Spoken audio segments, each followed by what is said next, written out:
Welcome to Permission to Kick Ass, the show that gives you a virtual seat at the bar for the real conversations that happen between entrepreneurs. I'm interviewing all kinds of business owners, from those just a few years into freelancing to CEOs helming 9-figure companies. If you've ever worried that everyone else just seems to get it and you're missing something or messing things up, this show is for you. I'm your host, Angie Coley, and let's get to it. Hey, and welcome back to Permission to Kick Ass. With me today is my new friend, Dr. Christopher Liu. Say hi.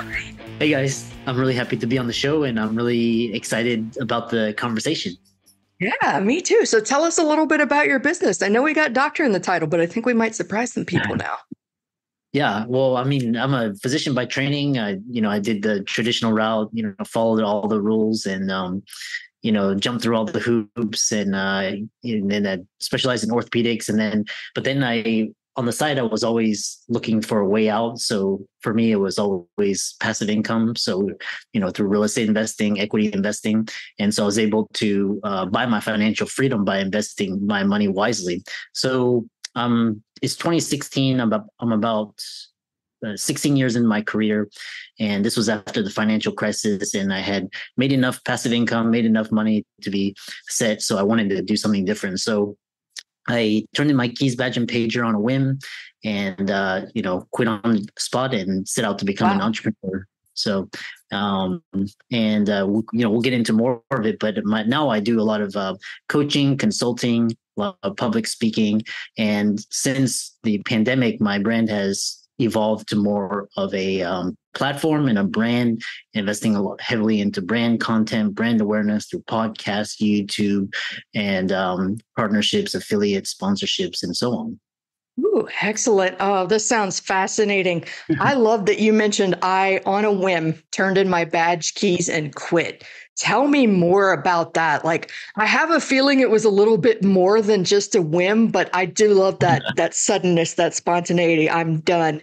Like, yeah. Tell me about it. How'd that go? Yeah, well, it's very similar to what I'm experiencing. Well, like now, because I'm in Houston, right? And like the climate, with climate change, you start to really start to feel it, right? But I started to feel the effects of just lack of job stability, really frustrated with the system, frustrated with healthcare, frustrated with, just the government, the way things are running. And so, and just, no control over time, over my money, over my lifestyle, basically is being run by bureaucrats and politicians and lawyers.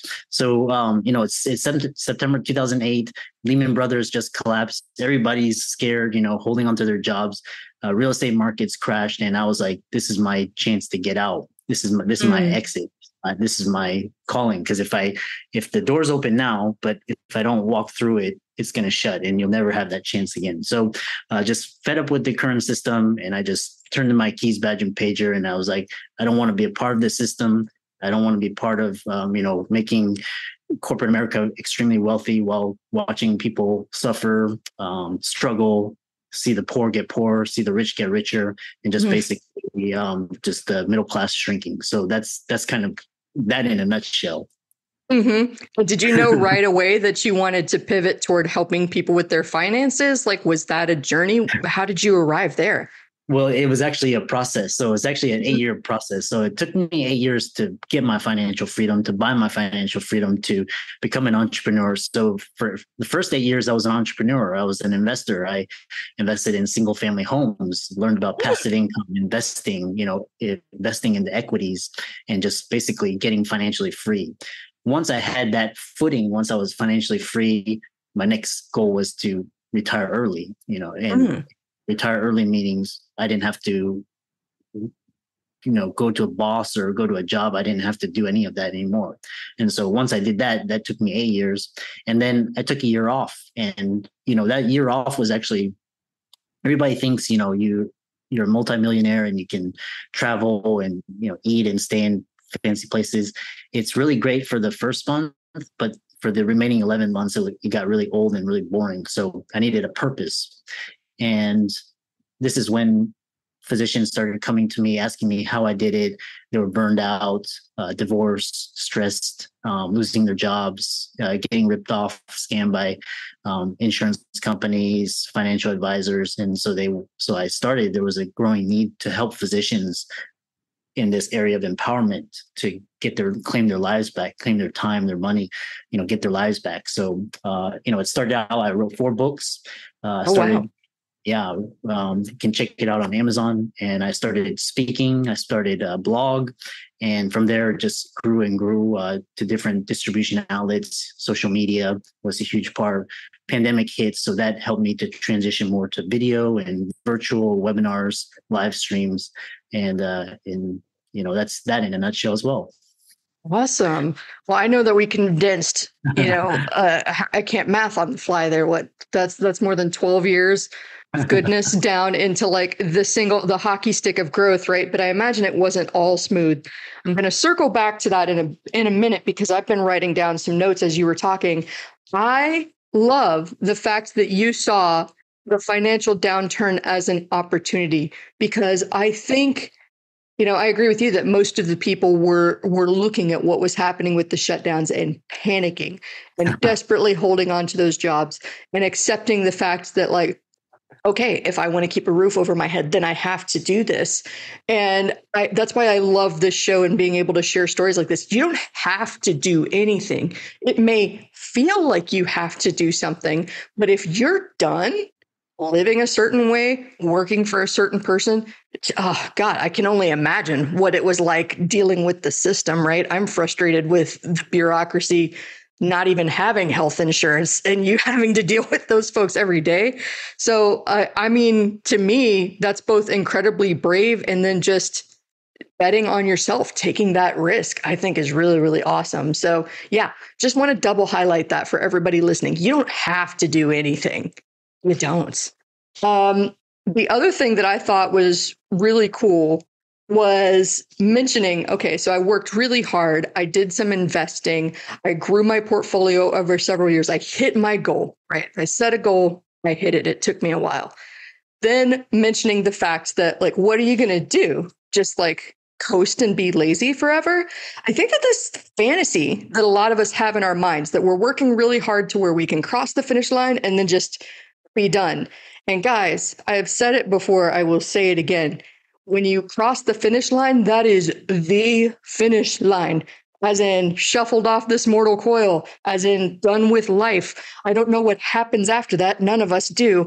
But like, if we're operating under the principle of I've got this one and only precious life that I've been given, and I don't know what happens next or if I'll get another chance, don't we owe it to ourselves and to the people that we love to do everything we can to live the ever-loving shit out of this life? Right? You can't coast forever. Even if you hit your goals, there's going to be something after that forces you to get up off the couch. Maybe watch Netflix for a month and don't shower. Cool, but that's going to get old. So tell me a little bit about this journey. Like I said, we glossed over it. We kind of went with the hockey stick growth, but I imagine that there were some fits and starts as you were growing this business. I thought it was really cool that you were doing your thing, and then people came to you and started asking for help. And that was kind of the next iteration of what you were doing with your time and your money. Tell me a little bit more about finding that opportunity, stepping into that role as the financial leader and advisor to your peers and colleagues. Yeah.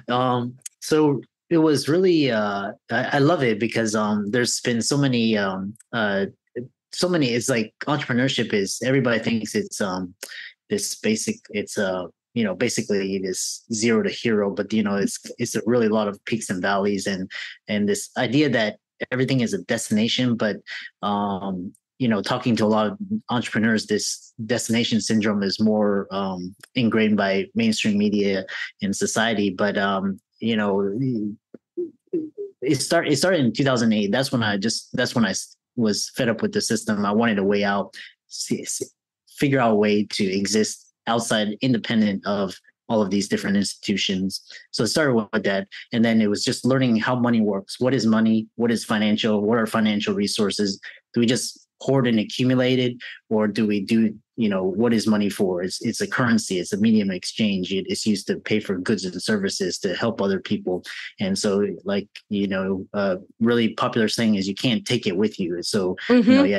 yeah, 500 million, if you die tomorrow, it's useless. So that was kind of learning just how the monetary system works. Can I say that is super funny? Sorry to interrupt right there, but literally, so everybody knows by now that I record multiple episodes a day, but literally on an episode that I recorded less than a couple hours ago, we said that exact same thing. You can't take it with you. Why the hell are you working this hard to hoard it like a freaking dragon when you can't take it with you? Amen. Yeah. Anyways, please continue. Yeah, and in the meantime, it's getting inflated, it's getting taxed. The institutions, banks are taking it, lending it out 10 to 1. So they're the ones that are benefiting, and you're just kind of just trading your time and hoarding, and just kind of this like scarcity. Of course, you have to save, and but you have to think of money in a different type of way. You have to think about the flow. So that was one.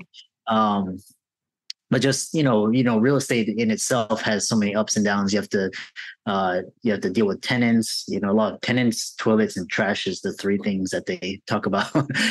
You have to learn how to identify scams and bad actors, and all of these things. So then the next thing was learning from COVID when everything shut down, business shut down. Learning how to actually, now my business is 100% digital and virtual, so I can do it from anywhere in the world at any time. I don't have to go to a particular spot or location. It's all dependent upon good Wi-Fi, of course, and running water and all that. But just pivoting to social media, learning how to leverage technology, Zoom, video webinars, how to develop an audience from video, and how to create community engagement from that attention as a currency, and leveraging into seminars, group coaching, social media communities, and building more brand, more relationship, more social capital, political awareness. That's kind of that in a nutshell. Oh, I think that's really awesome. Okay, first of all, that's definitely going in the show notes, if not the actual title or like the subject line: tenants, toilets, and trash. It's so snappy. Of course, my inner copywriter is like, "Oh, that's a hook. That's a hook. I need that." I also starred, like, I wrote it down as generosity needs to flow, but cash also needs to flow. I've talked about it on the show before with this interesting concept, and I was shut down to it for a long time. I'm actually in the Houston area right now, house sitting for a friend. And for a long time, as what I call Southern woman syndrome, I had a really hard time asking for help, let alone accepting help. And over time, I've come to realize that particular habit of mine was not as virtuous as it seemed. I was not the, independent person that was doing it all on her own and damn the man. What I was doing was stopping the flow. And I was actually destroying a lot of goodwill and joy in the process. And here's what I mean by that. I am someone who gets a lot of joy from giving. I put a lot of thought into a gift that I give to someone, into the connections that I make between people, even into putting this show together, making it able so that you and I are able to talk, right? And build a connection. Put a lot of thought into that stuff. And I get a lot of joy when people write in and tell me that show was incredible. It did something awesome for me. That gift was amazing. Oh my God, I can't wait. I can't believe that you thought of me. But I love seeing that light in people's eyes. And it breaks my heart when somebody refuses that. And it never occurred to me that I was doing that to other people and refusing their generosity. And that's not to say that everybody lights up and is just like eagerly awaiting. But I know more people, birds of a feather and all of that stuff, that get a lot of joy out of giving, that are sitting there kind of like, could you open your gift, please? Could you open? I can't stand it 1 second longer. Please open the gift. I need to see how you are going to react. I think you are going to love it. And like, can you imagine just looking at somebody who's that excited to give you something because of the love and joy that they get from doing that, and going, I don't want to open it, or I don't like giving gifts. It makes me feel bad. Like, I get it to a certain extent if it makes you feel bad, but like, get over it. Let it flow. If you like giving things to other people, then let other people give things to you. All right, rant over. It's really interesting because, as physicians, we're trained, physicians is one of those professions where, it's almost like a solo endeavor where you have to score the highest grades, get the best tests and exams, you have to get accepted, you have to go through training. So it's all this like me. It's all on me. It's all on me. Whereas in the real world, it's all about networking and relationships. So the reason why physician burnout is so high is because we have this one is perfection, but it's also a lot of us operate through guilt and shame. So we're people pleasers. We give, and then when people want to reciprocate, we don't take it or refuse it, and then what happens is that we get taken advantage of in the form of all different forms. And so and that's why a lot of the policies in the regulations are not for physicians. They're actually for the business and corporate world. So one thing is that I've learned is you have to give, but you also receive to keep that flow, because if it's just you giving, you're going to burn out very quickly. Mm-hmm. I'm glad that you mentioned the wellness perfection. That's another just like snappy thing. But I do like this conversation about generosity needing to flow. And I think it's really related to, there was another thing that I wrote down that you said about networking, which was something that I really struggled with in my early days, because I had this completely different impression of what a network was. And maybe one of these days I'll do like TikTok skits on it or something like that. But like if we behaved in person like we do online when trying to get business, could you imagine how freaking awkward it would be? I got the worst pitch the other day in my email inbox, of course. And if you are listening to this person who sent this pitch, all of my love to you, and also do better. This is no judgment, like we do the best with what we've got, right? But there's a better way to do this than to click a random blog post of mine from 2 years ago. In this particular blog post, I talked about how there was no way my guitarist in an old band of mine could mistake me for David Lee Roth. There are some big differences between me and David Lee Roth. And it was this big jokey post about a mismatch of expectations. He wanted to do like note perfect covers of Van Halen and other classic rock. I wanted to be on stage in leopard skin with a gigantic wig and blue eyeshadow and like rocking out and having fun, right? So this person that sent me the pitch picked that random blog article, and I described it in such detail for a reason. They wanted me to edit that article to add in their trademark search software because they thought it would greatly benefit my audience. And I had a vivid picture of like you and I sitting at a bar having a conversation and some dude walking up and being like, "Hey, so we're over here talking about trademarks, right?" Actually, we weren't. Thanks. Well, like I've got this great thing of value to offer you. It's about trademarks, and it cost me to offer it to you, but I'm willing to do it because I think it's going to deliver value to you. It's not actually going to deliver value to me because you're literally interrupting a conversation between me and my friend Chris here. Would you please kindly go away? Like, we have enough robots. We have enough systematization. We have enough shortcuts that are happening in life. I think we need more peopling, right? Don't fire off a whole bunch of a gajillion emails trying to get my attention if you can't even bother to take 5 seconds to read a post and see where you fit into it.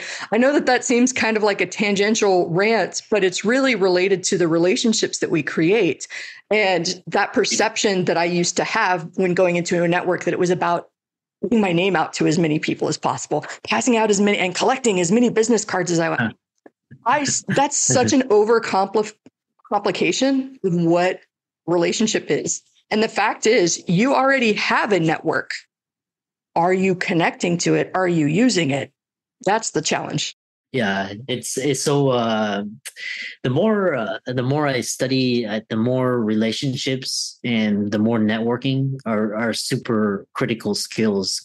The ability to develop relationships and foster them and nurture them, provide value.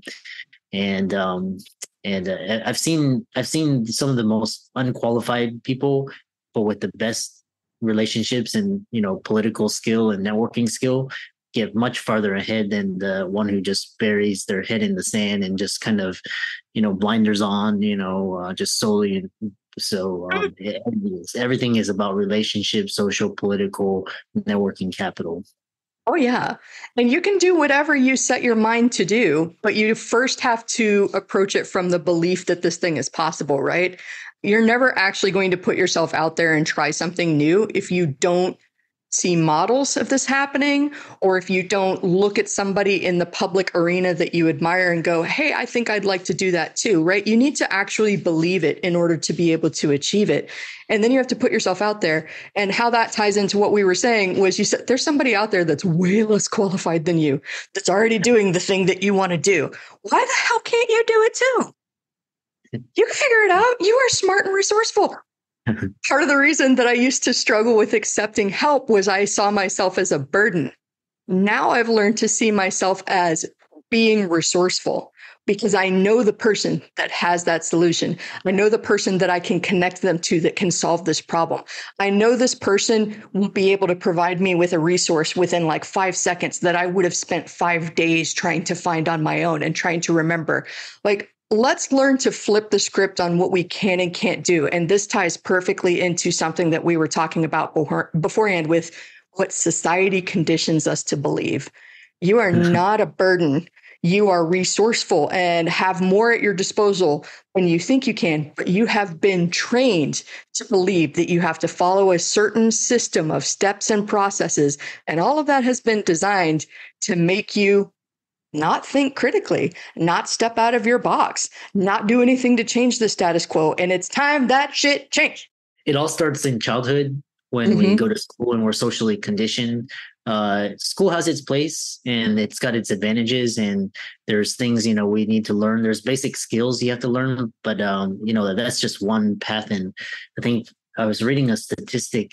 School is good for around 10% of the population and excludes the other 90%. So if you're not at 10%, you're kind of SOL, until now we have the internet, which is one of the greatest creations ever, to allow people to have that opportunity. And it's just, and the more I haven't watched TV since 2008, just because the more I realize it's just mainstream propaganda, and it's just kind of trying to get you to emotionally react to certain things so that you buy certain products or you endorse certain candidates, or of course quality shows and quality content is I'll subscribe to that, but not something that's just kind of you're hypnotized into believing. So or manufactured drama. That drives me nuts. That's another theme that has come up today on repeat, just the like drama for drama's sake. What did we call it? I think we called it like toxic vulnerability. This idea that everybody has to have some sort of like ultimate low point origin story in order to be seen as a person in business. And again, like, don't overcomplicate this shit. If you don't have a sobbing on the floor, lost everything moment, don't make one up. Just be yourself. You don't have to manipulate this to build a connection with people. And in fact, you will build more genuine connections by not manipulating it and making it up and trying to be something other than you are. Anyway, please continue. Yeah, I love that. I love that. And there's so many, there's so many stories that, there's of course the zero to hero origin story. There's, there's so many ways influencers can grab attention now with their stories. It doesn't have to be always this, riches, the rags to riches story, or, all of that. Just be authentic, be yourself, tell the truth, offer value. Like I said, it's all about flow, which we were talking about, keeping the system lubricated, decreasing points of friction, all of that. Oh, yeah. And developing your people skills with all of this can only help the situation. You mentioned the word value, and that came up in a coaching conversation that I had with someone earlier. So I work with a lot of freelancers, creative service providers, and especially a lot of marketers, right, who are still kind of learning their craft and getting better at it. And one struggle that I see with a lot of early copywriters or people who are just learning email marketing in particular is they are fixated on this idea of giving value to the point that they actually miss the point of giving value. Sometimes value is selling me a solution so that I can fix my problem right now. Sometimes value is giving me more information so that I get educated on the real problem that I'm facing, right? But I told them, I see this fundamental misunderstanding of marketing, especially when it's like, sign up to get more information on my website, and I'm going to put them through a welcome email sequence, and I'm going to give them value, and then I'm going to make an offer. And I said, if I want to change the oil in my car, do you think I want a 20-page PDF on choosing the right oil? Just change my fucking oil. I have a problem that I need to solve. The value to me is not in education about the quality of oil and which one is for my car. I trust you to make that decision for me because you're the expert. But like, you get really confused about what delivers value if you are not good at creating relationships with and talking to people. Right? Yeah. And I imagine that if you had tried to create, to bring this full circle back to where we started with moving from the medical industry to advising people on finances, physicians on finances, that, if you had tried to create a business advising people on how to do their finances in a vacuum without these people approaching to you and saying, here's my problem, and I think you're the person to solve it, do you think you could have come up with the same solution? That's a tough. I mean, you probably could come up with the solution, and I see so many folks who are in the beginning stages of their business or in their awkward growth stage of business, and they're trying to solve all the problems here in between their ears without much feedback, without talking to the people whose problems that they actually solve. And they get all discombobulated and start to make things super complicated. I'm not saying that business isn't hard and that it's not complex, but it doesn't have to be. You can let it be easy. You can let it be, I am Chris, helping these physicians make better financial choices, one person at a time, until I build a speaking career, until I come up with books, right? Because after a while of talking to people, you notice similar problems repeating themselves, similar patterns popping up. I can write this answer once in a book or give it once in a speech or in a video or a webinar and have it reach multiple people instead of having to, blow my voice out saying it over and over and over again because I know multiple people have these questions, but guessing at the questions versus just having a conversation. Yeah. So well said. Yeah. And I find it fascinating that, we brought up school and the education system. I want to circle back to that because I don't know if you had a similar experience, but I think I was the last generation where teachers were really allowed to teach and experiment. I remember my second and third grade teachers teaching spelling with like rapping songs and whatnot. And I'm sure that still exists. We've got some very creative and talented teachers now, but I had the gifted and talented program when I was younger, and we were building dioramas and creating our own plays and doing logic puzzles. And I loved that shit, and it kept me engaged. And then at one point they shut down the gifted and talented programs for reasons. I don't know why. I was put back in the rest of the class, and I immediately became super bored because this is just memorizing facts and getting good at taking tests. And that's not me going, oh, look at how smart Angie is, I'm so freaking brilliant. That's not what I'm saying here. What I'm saying is that kind of education that, like you mentioned, only works for a small segment of the population set me up to really struggle for about 10 to 15 years after graduation, where I kept trying to find a set of steps that I could follow to get the A, to win at life. And I couldn't. And I kept thinking that I was a failure for not being able to find the steps, for not being able to get the A. And there's not really an A at life, guys. There's just life. That brings me to the point of mentor, because mentors, you want to find somebody that's doing what you're doing or that's doing what you want to do and replicate it. So, Yes.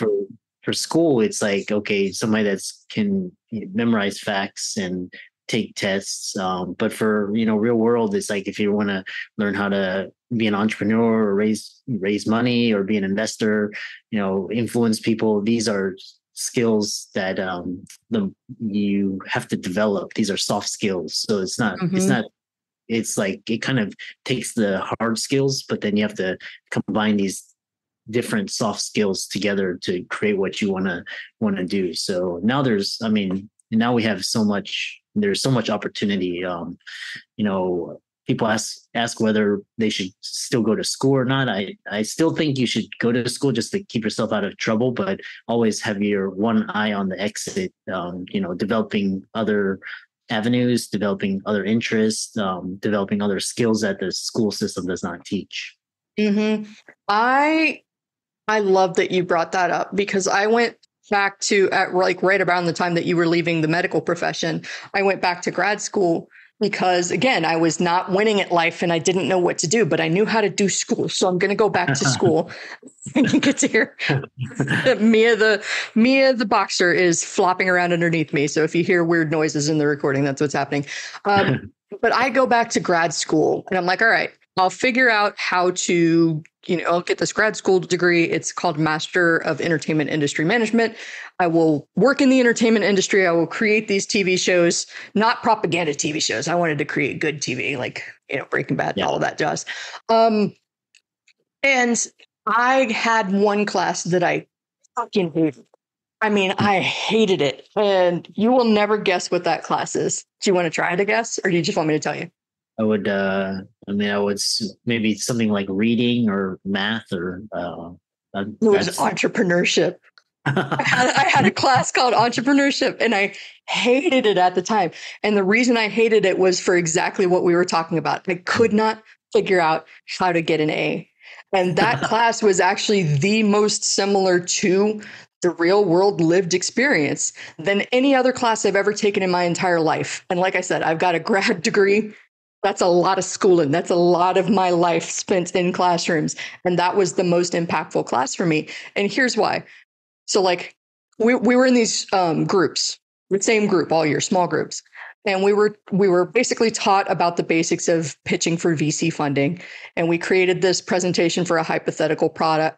And the first presentation that we did, we had it rehearsed down to the minute. We were all anal retentive type A people, like, it's your turn. The slide is perfect. The transition is perfect. And we got like a B plus. And the group that we knew had thrown together a presentation overnight got an A. And so we're pissed. We're just righteously indignant. We worked so much harder than them and we didn't get an A. I don't understand what's happening. So the next time we decided to half-ass it and throw it together at the last minute. And we got an A.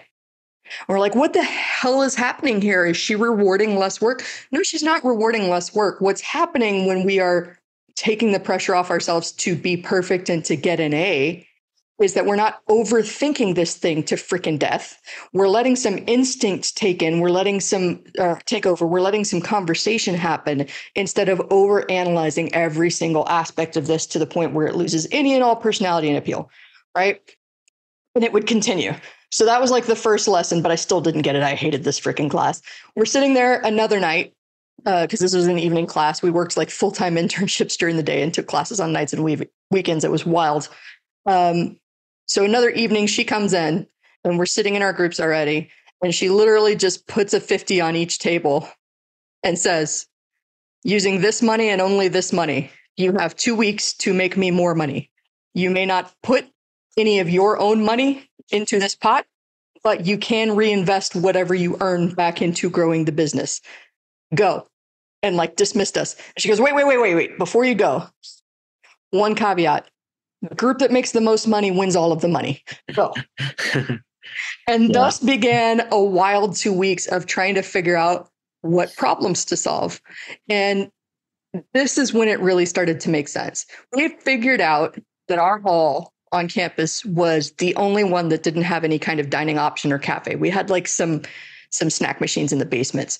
So me being a pastry chef's daughter, I went on a baking spree. I had snacks there every day. We had art classes. We hustled our asses off and we came in second place because we did that first presentation all over again.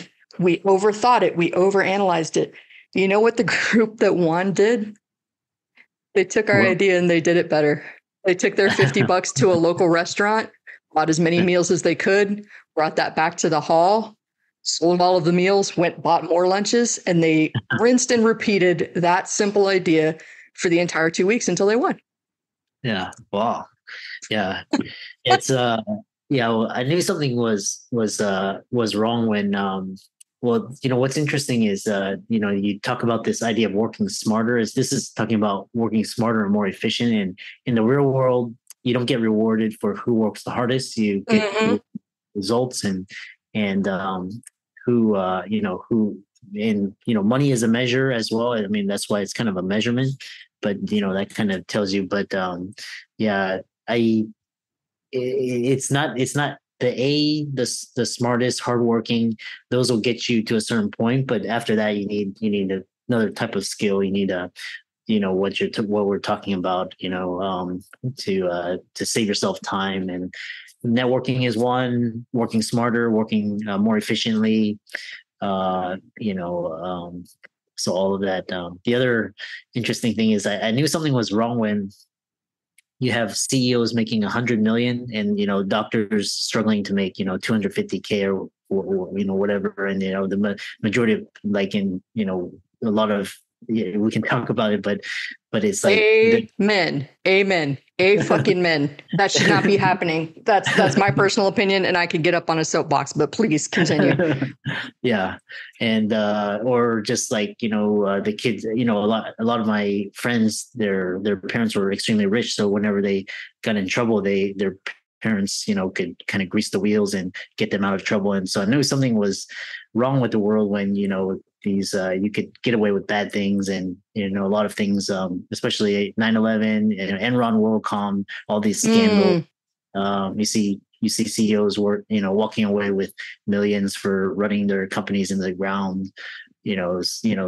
That's kind of a wake up call to, you have to think smarter. It's not just about just putting it in the grindstone. Yeah, I mean, to me, I love to simplify complex topics, and I know it's a little bit more nuanced than that, but I've been telling people for a couple of years that I have this theory that like a good business, boils down to a balance of people, process, and profit. We do need a profit. Profit is not an evil word, but when profit comes at the expense of the people, that is when it is being used to do bad in the world, do evil in the world, right? And I think that that's what a lot of people are experiencing right now. The folks that are going, people just don't want to work. Of course they don't want to work. They're showing up to work and people are being violent at them and degrading at them, and their wages haven't increased in years. I saw recently, and I don't know how accurate it is because I'm not a math person. So fact check me if you want, right? And I don't care. But I basically saw this article that talked about if minimum wage had kept up with inflation, the minimum hourly rate would be something like $26 an hour. Mm-hmm. And I bet you could actually afford to eat at $26 an hour, you think, right? And it wouldn't take that many changes on a corporate level for most of these massive corporate organizations to make that happen for their people. And they wouldn't go bankrupt because those people would be out there spending money. Just like, I love how this is coming full circle. We talked about at the beginning, how money needs to flow and not be hoarded. It needs to be out there in the economy doing some good for people. And the way we've got it right now, it can't go anywhere. And we're all stagnating and suffering for it. Yeah. Yeah, again, it's all the whole system is designed to benefit the ultra elite, and it's kind of the rest. The rest of society has to suffer. Basically the mainstream has to pay for the mistakes for the ultra wealthy, and as well as the societal entitlements and government, politicians, lawyers. I tell my future self that if I had to go back in time, I would study law or some sort of finance or some business or some sort of politics, because these are the individuals running the country, so or the world. So that's true. Although it is funny because I mean, not a lot of people know this, but my undergrad, I mentioned my several degrees. My undergrad was in French and political science. But the reason that I abandoned political science is you might have gathered by now, I'm a little bit direct. I'm a little bit too honest. And so This is such a goofy story. I went to Model United Nations, where you basically pretend to be from the United Nations and you put forth resolutions. And it's very interesting. You meet with students from all over the world. And I took it very seriously. Again, type A, right? I'm not quite so much type A anymore, but I think it would surprise people to know that I can be like that sometimes. I represented Madagascar, and I researched there. I even set up a meeting with the Madagascar representative while I was in New York. Like, I took that seriously. And so when we were proposing our resolutions, I'm trying to be Madagascar. I'm trying to come up with realistic solutions. And what pissed me off, and when I knew I was abandoning politics before I even graduated, was one of the resolutions put forward was and passed, while our common sense one was voted down.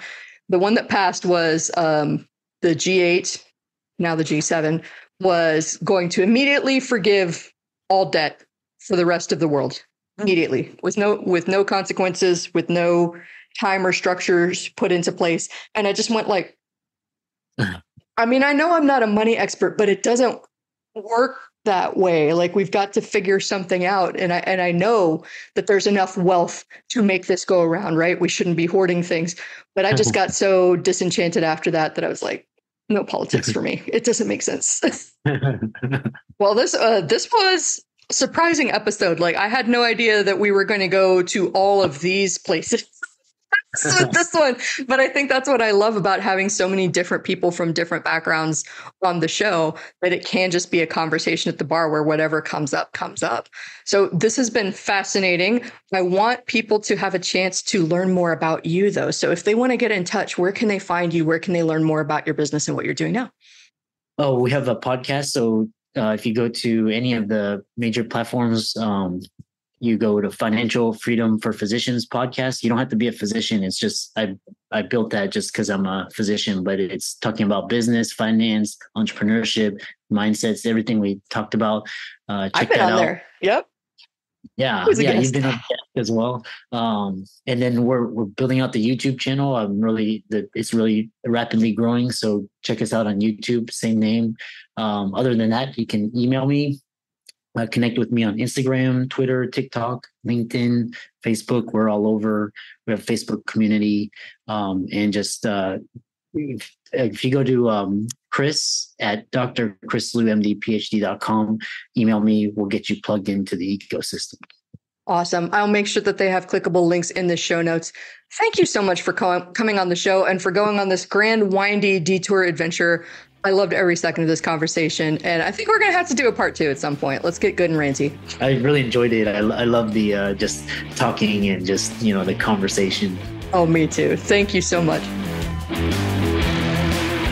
That's all for now. If you want to keep that kick-ass energy high, please take a minute to share this episode with someone that might need a high-octane dose of "you can do it." Don't forget to rate, review, and subscribe to the Permission to Kick-Ass podcast on Apple Podcasts, Spotify, and wherever you stream your podcasts. I'm your host, Angie Coley, and I'm here rooting for you. Thanks for listening, and let's go kick some ass.